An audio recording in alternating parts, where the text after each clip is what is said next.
God. Hello friend, welcome back to our channel. আশা করি তোমরা ভালো আছো আর আমিও খুব ভালো আছি। দোলের দিন সকালে দোল খেলে তোমরা অবস্থাটা দেখতেই পেলে। তো বিকালে ওয়েদারটা খুব ভালো ছিল, আমার আর বোনের ইচ্ছে করছিল পিকনিক করার। দুজনে সবাইকে বললাম, কাউকে রাজি করতে পারলাম না পিকনিক করানোর জন্য। তো দুজনে চলে গেলাম বাজারে, 1 কেজির একটু বেশি মাংস নিয়ে চলে এসেছি। আর বাড়িতে এনেই ধুয়ে প্রথমে বাড়িতে যা মশলা ছিল সব মশলা দিয়ে ম্যারিনেশন করে ফ্রিজে রেখে দিয়েছিলাম। তারপরে রাত ঠিক যখন 9:30টার দিকে আমাদের বাড়িতে সবাই তাড়াতাড়ি খাওয়া দাওয়া করে, তো সবাই যখন খেয়ে দিয়ে ঘুমাতে যাবে ঠিক তখনই আমরা দুজনে পিকনিকটা স্টার্ট করলাম, মানে রান্নাবান্না স্টার্ট করে দিয়েছিলাম। তার একটা কারণ আছে।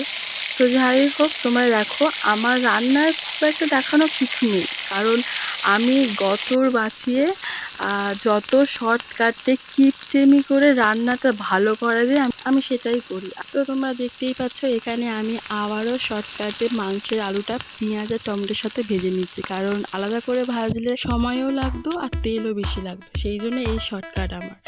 আর এখানে আমি এখন পরোটার লাকচা মারবো। এই লাকচা কীভাবে দেয় পরোটা সেটা আমি পারতাম না, জানতামও না, বরের দিয়েই শেখা। আমার বর শিখিয়ে দিয়েছিল এই পরোটার কীভাবে লাকচা দিতে হয়। তো আজকে বোনের আবদারে চিকেন কষা আর লাকচা পরোটা করছি। ও এর আগে আমার হাতে খেয়েছিল একবার, ওর ভালো লেগেছিল বলেই আজকে এটা বানাচ্ছি। তো বিকালের ওয়েদারটা আজকে খুব সুন্দর ছিল, সেই কারণেই আমারও একটু ইচ্ছা করছিল ভালো মন্দ রান্না করার। তো এখানে দেখো আমার আলুটা প্রায় কষা হয়ে গিয়েছে, এবার আমি মাংসটা দিয়ে দেবো। তোমাদেরকে তো বলাই হলো না আমি এখানে কি কি মশলা ইউজ করেছি, কারণ আমি তো কষার সময় পুরো মশলাই দিইনি, ম্যারিনেট করার সময় এক্সট্রা মশলা দিয়ে আমি ম্যারিনেশন করেছিলাম, যাতে ছুটে মায়ের রান্নাঘরে না যেতে হয়। আমি তো কাকিমার রান্নাঘরে রান্না করছি আর সব মশলা আছে মায়ের রান্নাঘরে। তো তোমার শুনে এটা কী কী দিয়েছে, মানে যত রকম মশলা ছিল সব মশলা দিয়ে দিয়েছি। আদা বাটা, রসুন বাটা, পেঁয়াজ কুচি, নুন, লঙ্কার গুঁড়ো, হলুদ গুঁড়ো, সর্ষের তেল আর কাশ্মীরি গুঁড়ো লঙ্কা, আর যেটা ছিল চিকেন কারি মশলা, গোলমরিচ, ধনে গুঁড়ো, জিরে গুঁড়ো, আর কি ছিল গরম মশলা গুঁড়ো, সেগুলো সব দিয়ে আমি ম্যারিনেশন করে ফ্রিজে রেখে দিয়েছিলাম। কি সুন্দর কালার এসেছে। আর যাই হোক, তোমাদেরকে বলি কেন রাত জাগিয়ে আমি রান্না করছি, কারণ সবাই খেয়ে এখন ঘুমিয়ে পড়েছে, মানে ঘুমোতে যায়। এখন রাত 9:30 বাজে, বাড়িতে সবাই তাড়াতাড়ি খায়। তো পিকনিক করার সময় তো কেউ তো আসলো না টাকা দেওয়ার ভয়তে, কিন্তু এই যে রান্না করছি সবাই সেন্টে সেন্টে চলে এসে বলতো যে তো রান্নাটা দেখে শিখে দেখে, আর যদি না দিতাম বলতো ও তার মানে কি খারাপ।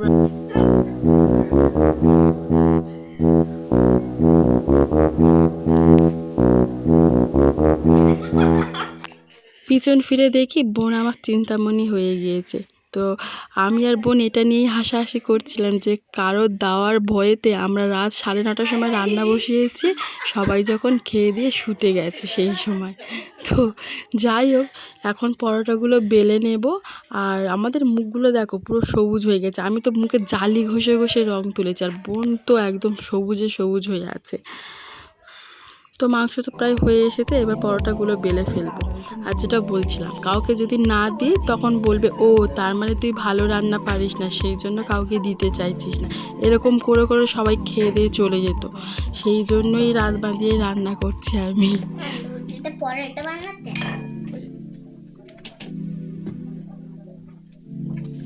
আর হ্যাঁ, এই পিকনিকে দুজন অ্যালাউ আছে, আমি আর বোন বাদ দিয়ে, সেটা হলো আমার দুজন যমজ ছেলে মেয়ে।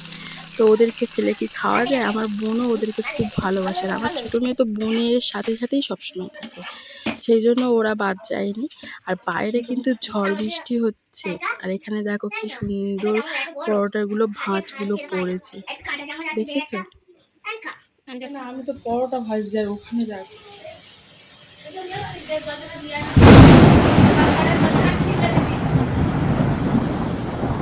কেমন হয়েছে বল। এবার একটা কথা বলি, আমি আদা রসুন ম্যারিনেট করার সময় দিয়েছিলাম, কিন্তু এমনি সময় দিতে ভুলে গিয়েছি, কষার সময় দিতে ভুলে গেছি। জানি না কেমন, ও তো বললো, বোন তো বলেছে ভালো হয়েছে। এখন জানি না কেমন হয়েছে। সত্যি আমি রান্না করার সময় যদি ভিডিও করি তাহলে প্রায় জিনিস দিতে ভুলে যাই। যেমন এখানে কষার সময় আদা রসুনটা কিন্তু আমি দেবো বলে ঠিক করেছিলাম, ম্যারিনেট করার সময় ওটা অল্প দিয়েছিলাম, এখানে তো দিতে ভুলে গিয়েছি। বোন তাও বলছে ভালো হয়েছে। আর একটা জিনিস ভুলে গিয়েছিলাম, সেটা হলো গরম মশলা লাস্টে দেওয়া, ওটাও ভুলে গিয়েছিলাম। তো এখানে এবারে খাওয়া দাওয়া শুরু করব। আমি পেঁয়াজ হাত দিয়ে কিল মেরে থেতো করে নিচ্ছি, বটিতে বসার সময় নেই এখন। তো চলো।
তো চলো আমরা খেয়ে নিই, আর তারপরে ঘুমাবো। অনেক রাত হয়ে মানে 10টা বাজতে যায়, 10টা 11টা বাজতে যায়।